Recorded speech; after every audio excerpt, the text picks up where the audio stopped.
안녕하십니까, 통연입니다. 오늘은 신사일주의 운명적 특징과 사용방법 첫 번째를 말씀드리겠습니다. 신사일주는 이 사화가 정관이죠. 이거를 을사일주와 비교하면은 천간으로는 대대작용이 있죠. 대척점이 있죠. 을사일주는 사화가 상관으로 쓰여지죠. 신사일주는 사화가 정관으로 쓰여집니다. 이렇게 비교해서 보는 거는 그 특징을 명확하게 알기 위해서 그러는 겁니다. 또 신사일주는 경호일주의 상관과도 비교해 볼 수 있고, 병자나 정일주의 정관과 비교해 볼 수 있죠. 같은 정관이라도 어느 일주의 어느 오행의 관이냐에 따라서 그 특별함이 다 다릅니다. 그냥 단순하게 십성으로 정관이다 해서 다 똑같지는 않죠. 그래서 이런 거를 자꾸만 비교 연습을 해야 됩니다. 신사일주의 천간의 신금은 뭐예요? 완성된 거죠. 완성된 금입니다. 완성된 것을 사화로 자연스럽게 보여주고 있는 겁니다. 경호일주는 이거는 뭐예요? 완성되지 않은 거죠. 만들어지지 않은 거. 그것을 오화로 만든다 이거죠. 만들어서 보여주는 겁니다. 경호는 뭐예요? 어디에 맞춘 겁니다. 완성되지 않은 것을 오화로 맞춰 가는 겁니다. 이것은 용도가 한정되어 있다는 뜻이죠. 그래서 인위적인 것이 강합니다. 오화의 용도에 의해서 그렇게 정해지는 겁니다. 천간으로 보면은 경금이 자연적이고 신금이 인위적입니다. 신금의 인위적 형태가 사람한테 쓰여지는 조건으로 만들어져 있는데 그걸 간접적으로 자연적인 형태로 쓰는 겁니다. 그래서 신사가 옷으로 말하면 기성복으로 얘기할 수 있죠. 기성복. 신사는 뭐예요? 신사복 정장으로 누구한테나 치수만 맞으면 됩니다. 경호는 뭐예요? 맞춤복입니다.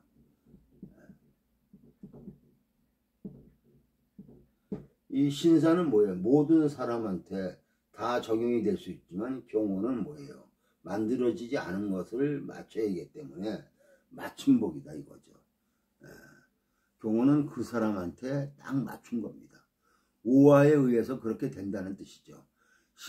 신사일주는 사화에 의해서 본인이 드러나기를 바라는 것. 그래서 신사일주는 자기가 노출되는 것을 좋아합니다. 잡복 스타일이죠.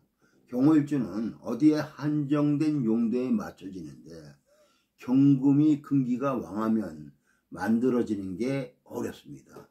만들어지다 많은 형태가 되죠. 일부만 만들어서 쓰는 것. 오히려 경호일주는 경금이 약할 때 완성된 형태가 더 강하게 작용을 합니다. 경호일주는 만들어진 것을 써야 돼. 임수로 쓰면 되죠. 임수. 만들어진 것을 임수로 쓴다 이거죠. 만약에 5월의 경신일이면 만드는 게 다 만들어지지를 않습니다. 만약에 5월의 경신일이면 다 만들어지질 않습니다. 경금이 강해서 그렇죠. 일부만 만들어지는 거죠. 미완성 상태로 씁니다. 그러면 여기서 다 만들려면 정화가 나와야 됩니다. 정화가. 그래야 어떤 시기 경금을 정확하게 쓴다라고 말할 수 있습니다. 그런데 안 나오고 임오로만 돼 있으면은 완성되지 않은 상태로 쓰는 겁니다. 그런데 경금이 약하고 5월에 임수가 있으면 예를 들어서 뭐 경인 이렇게 돼 있다면 완성된 걸 잘 쓰는 거죠. 그러면 직이 높다 낮다는 것은 또 다른 문제지만 직을 활용하는 용도로는 탁월하죠. 자기 쓰임은 충분히 능력을 발휘하게 되는 겁니다. 근데 경신일 이모이면 다 만들어지지 않았는데 써야 되니까 둘 중에 하나를 택해야 됩니다.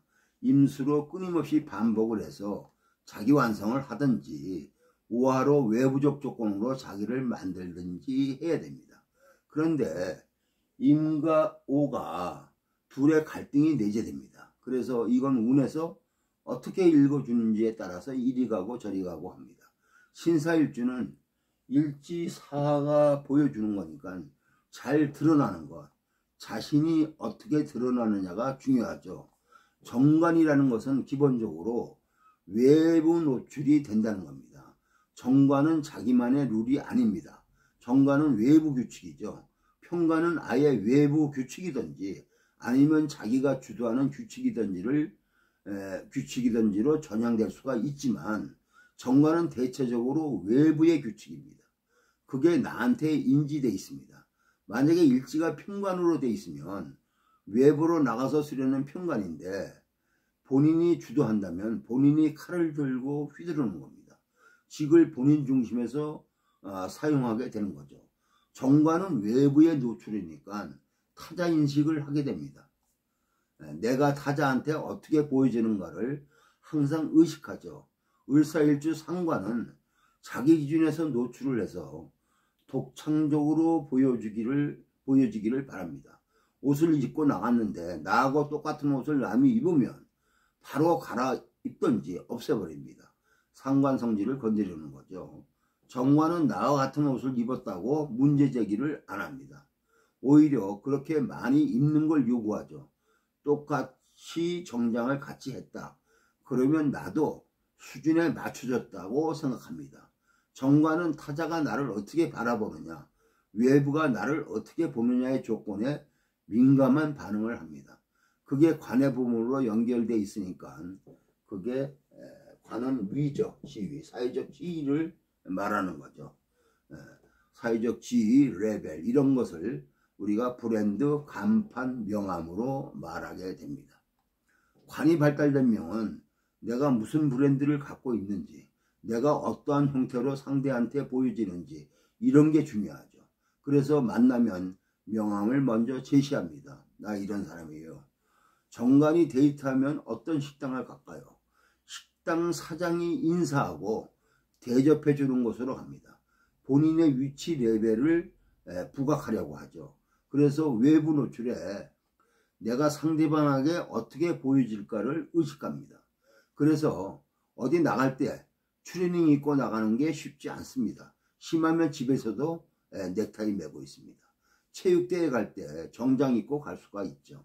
정관은 규칙 프레임을 잘 갖춰서 진행을 합니다. 특히 정관은 순차성이 강조됩니다.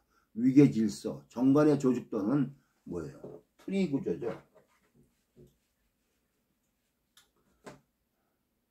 정관의 조직도는 트리 구조입니다. 트리 구조. 평관의 조직도는 뭐예요? 방사형입니다. 방사형. 그러니까 팀장이 있고 이렇게 팀원하고 이렇게 다이다이로 이렇게 연결이 되죠. 근데 정관의 조직대 트리 구조는 뭐예요? 계급이 있죠. 순차적으로 올라가죠. 대리, 과장, 부장 뭐 이런 식으로 트리 구조로 되어 있죠. 이게 정관의 조직도와 평관의 조직도의 차이점입니다. 그래서 그 팀원 중에는 뭐예요? 방사형 구조에 있어서는 막 대리 과장으로 연결되지 않고 팀장으로 바로 연결이 되죠. 방사형 체계가 평관의 명령 체계 조직도입니다. 그럼 스타트업 회사들이 트리 구조로 명령 조직을 한다면 돌아버리죠. 그런 데는 다 방사형 구조입니다.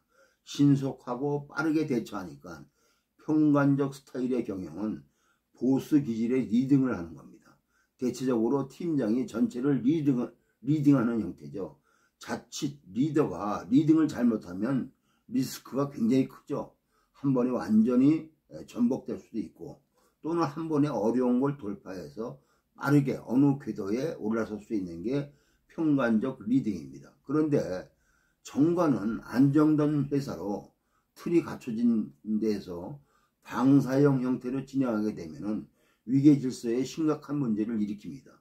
트리 구조로 돼 있어야 검증하게 되고 실수를 최소화하게 되고 필터하게 됩니다. 그래서 안정적으로 흘러가게 됩니다.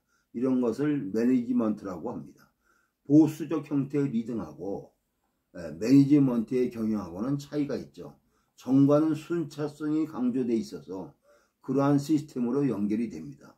정관이 일지에 있다는 것은 자기 중심적 형태로 쓰겠다는 겁니다. 왜냐? 일지는 나니까요. 정관은 외부적 노출이 중요하다했는데 정관의 자리는 원래가 월 아닙니까? 월. 정관의 자리는 월지입니다. 근데 그 위치가 월이 아니고 일에 있으니까 정관이 그것을 자기 자리에 갖고 있으니까 정관의 위치가 월에서 일로 바뀐 거 아니에요. 위치가 벗어나 있는 거죠. 그래서 개인적인 규칙을 사회적 규칙으로 인식하려 합니다. 이것을 자기 합리화라 합니다.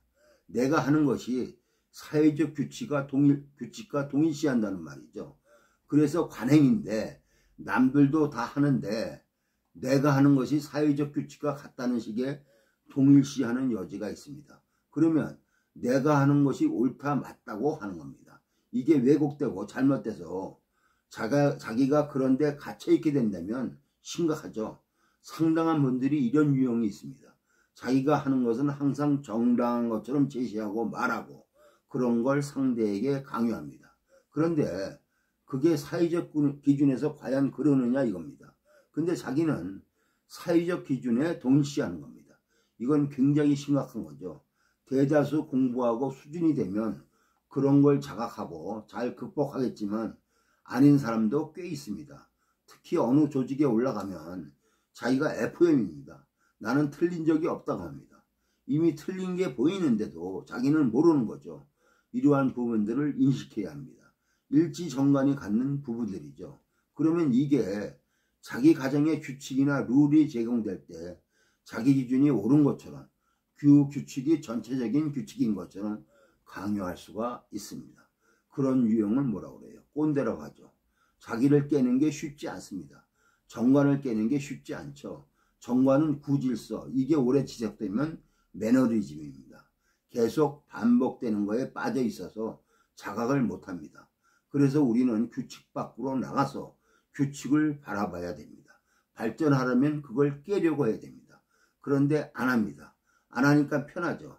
편하지만 발전이 없습니다. 그러면 구태에 머물러 죽어갈 수가 있는 것입니다. 오늘은 여기까지입니다. 구독과 좋아요를 눌러주시면 감사하겠습니다.